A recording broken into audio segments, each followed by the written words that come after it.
Ladies and gentlemen, drivers, gig workers, and everyone in between, welcome to This Week in Rideshare podcast.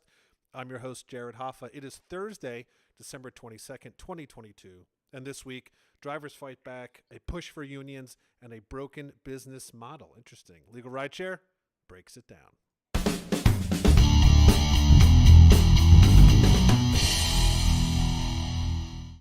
And of course, to help me break it down is Legal Rideshare co-founder and lead attorney, Bryant Greening. Bryant, how are you, buddy? I'm doing great, Jared. It's a little snowy in Chicago. Yeah, it's holiday weekend. Snow's hitting the ground. It's going to make for a pretty interesting and festive weekend for sure. Yeah, and I think it'll be interesting for rideshare drivers and passengers alike with how the streets are looking. Oh, absolutely. Some good, some bad. We're obviously hoping for the good. So let's jump right into it. We're going to jump off with Monday here. After Uber blocked a recent pay raise, New York City drivers went to the streets in protest.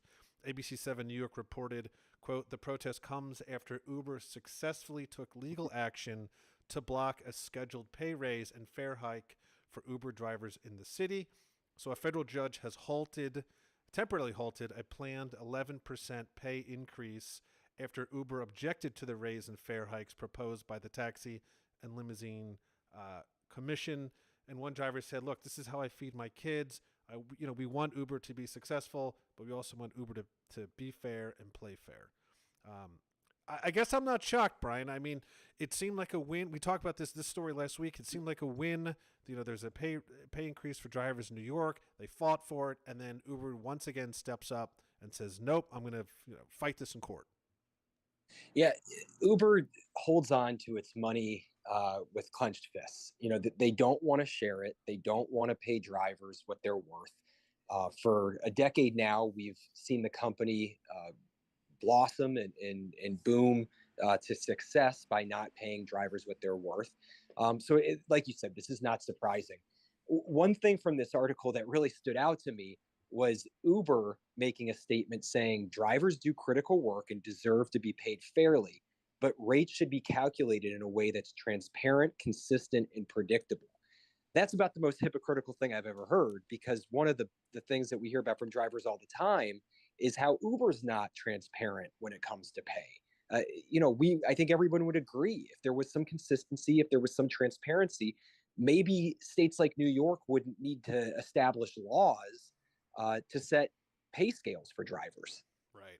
Yeah. I mean, what do you think that Uber is going to be able to stall this long enough to win? I mean, do you, in your opinion, ultimately think that the drivers will get this, or is there going to be some negotiation in between?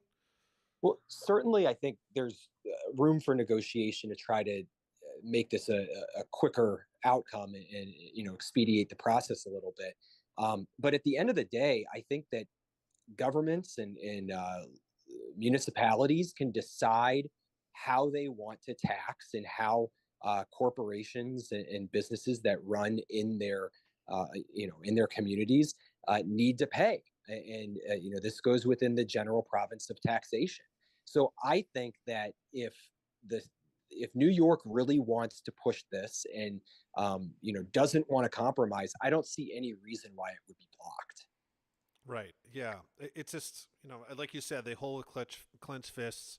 I hope ultimately the drivers get what's deserved, but as usual, we'll see, and obviously we'll report on it. Let's head to Tuesday. Instacart's founder is getting sued. Bloomberg reported, quote, the Instacart co-founder was accused in a lawsuit of using stolen trade secrets to create a healthcare startup that was a copy of an existing company. So a guy named Singh, a co-founder of NextMed, collected some of the company's closest held trade secrets under the guise of gathering the information as part of a due diligence for investors. But then they basically use that information to create a company that does business as Sunrise with a copycat website, according to the complaint. And so this is kind of ongoing. Interesting twist. I didn't know he was even doing running any additional companies, but what a way to start. That's for sure. Yeah, obviously we'll see how this plays out and what the facts are. But I can tell you, if these allegations are true, my legal advice to him would be you shouldn't do that.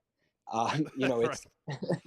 It's it sounds egregious. It is egregious if it's true. It's pretty unbelievable to think that you could be so blatant about theft. So, we'll see how it shakes out, but it doesn't look good. No, it doesn't. I mean, and we saw a similar situation just with an engineer leaking secrets, I believe from Google to Uber when they were looking at autonomous technology, and that guy's in jail. I'm pretty sure. So yeah, taking IP is no joke, and if he's really copycatting or stealing it, that's some serious trouble there.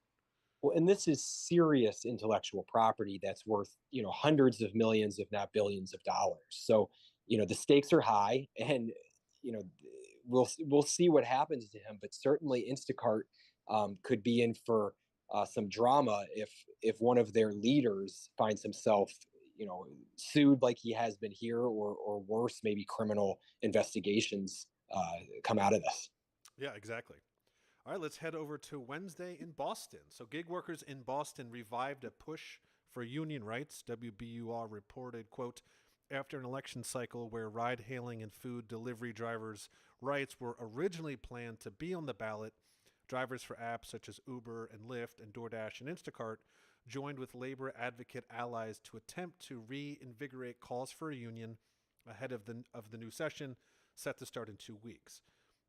So basically, another point of the driving calls for a union is that the app-based companies can terminate a driver's account at any time without cause. They also said, and we just discussed this, that the percentage of the cost of the trip that the ride companies collect from each ride has doubled or tripled.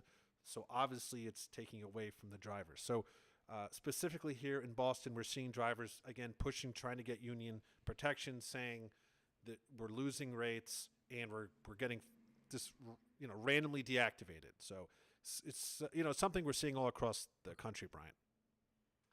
Yeah, unionization is something that kind of people feel strongly about it one way or the other, and I think that's similar in the driver community. You have drivers who, some of them really want to be unionized, others who don't.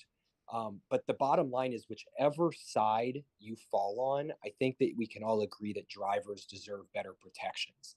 And whether that comes from collective bargaining, whether that comes from statutes in states or ordinances in municipalities, um, we need to come up with a system that protects basic human and basic employer rights.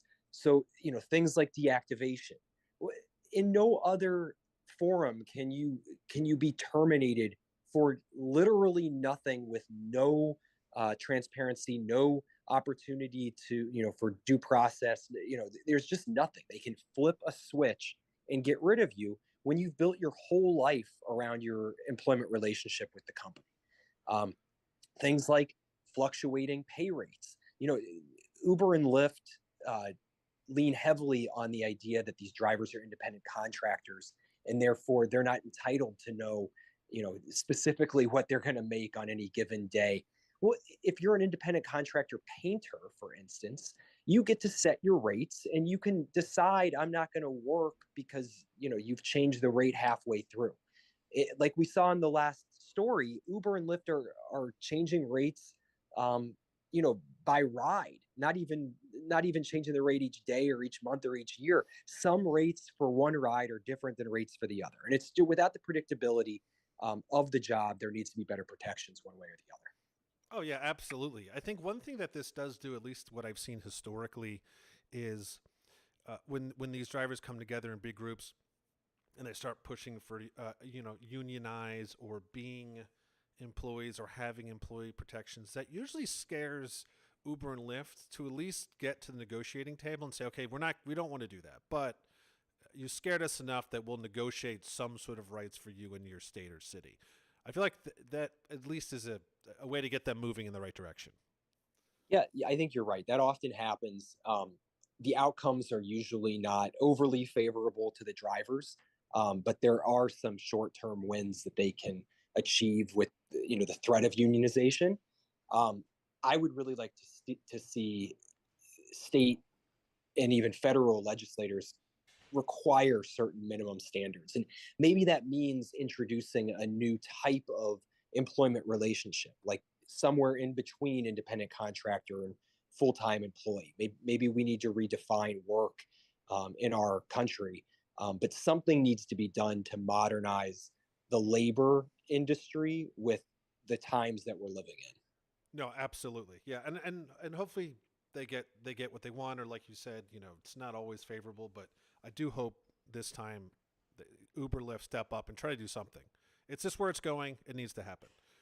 And let's swing into Thursday. We've been talking about this the whole day about rates and changes in hikes and blocking it. But so one Lyft driver actually exposed, in his opinion, how Lyft's business model is broken. So Slate reported on what he discussed.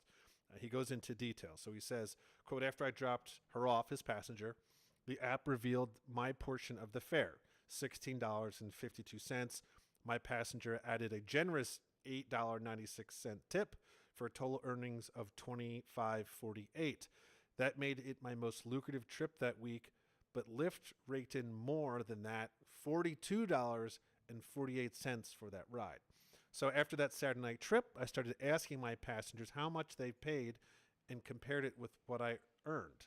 The results were all over the place. I had 2 trips where I got more than 80% of the fare. I had a couple trips where I earned less than 30% of the fare. Now, he basically said, ever since then, I've been trying to figure out how Lyft could take such a big cut of the revenue and still fail to turn a profit. Lyft says that it lost almost $1 billion in the first 9 months of 2022. The more I've looked into it, the more I became convinced that it's going to take major cost cutting for Lyft to avoid eventual bankruptcy. I also left asking one question. If after all these years, Lyft and his competitor Uber disruption of the old taxi model still doesn't make sense, what is the point? It's a really interesting dive from a driver's perspective on the numbers, and it's really glaring. It really is. We see the pitfalls in the rideshare business model really exposed through this driver's eyes. A lot of times people um, don't understand how much fluctuation there is ride to ride and what drivers are making and what the company's making. It seems like they haven't totally figured out how to charge and therefore profit in this industry. And this driver does a really nice job of laying out some of the pitfalls, some of the um, you know discrepancies, some of the ambiguities. The fact that we're more than a decade into this industry and we don't really have some of the basics like what does the company make per ride, what does the driver make per ride, things like that figured out. That's not such a it's not such a great fact to uncover at this stage in the game. No, I mean it's really not, and it really makes you wonder what is their motive. Like, yes, we understand they really were the beginning of the disruption of tech, and they came in the market, and we get it when it started. But when you have these huge fluctuations, and I think the thing that always it's really interesting to me is every time that they interview a driver about the fights for higher wages, you never hear a driver say, "Look, I don't care about Uber or Lyft. I just want to get rich and screw them." They never say that. They always say, "We want these companies to succeed, so we succeed, but they gotta give at least some of the fair share here." And what we're seeing with one driver is they're really not. And even though they're not, they still aren't benefiting enough to keep this wheel moving. I don't know where we go from here. I really don't. A lot of these companies grew on venture capital and they never really learned the economics of the industry. They just figured we'll charge much less than the taxis, we'll corner the market, we'll get all the customers, and then we'll figure it out. Well, they did step one. That Uber and Lyft have cornered the market. Everybody uses them for transportation needs in big cities and even rural areas. We're seeing now, but they haven't figured out step two, which is how to actually make it work as a business. And they're coming to reckon with that lack of preparedness and lack of understanding. Yeah, absolutely. And as always, time will tell, and we will see. Things are as always changed by the week in this industry. Before we go, Brian, I'm going to give you the floor before we head off into the wonderful holiday weekend. Yeah, I want to thank everybody for listening. We really enjoy doing this, and we're closing out on 2022. It's been a great year working within the community. Um, as the holidays approach, as people are traveling around, accidents and injuries do happen. So I just want to remind everyone to keep legal rideshare in mind should you find yourself in an accident or injury situation. Consultations are always free. We can help you recover the cost of medical treatment, lost wages, pain and suffering, and any other damages that are associated with an incident like I'm describing. So find us at legalrideshare.com. You can hit us up on social media. We are always available and always ready to help. Awesome. Yes, thank you, Brian. And everyone stay safe out there and happy holidays and Merry Christmas. As I like to say, that is the end of This Week in Rideshare. See you next week.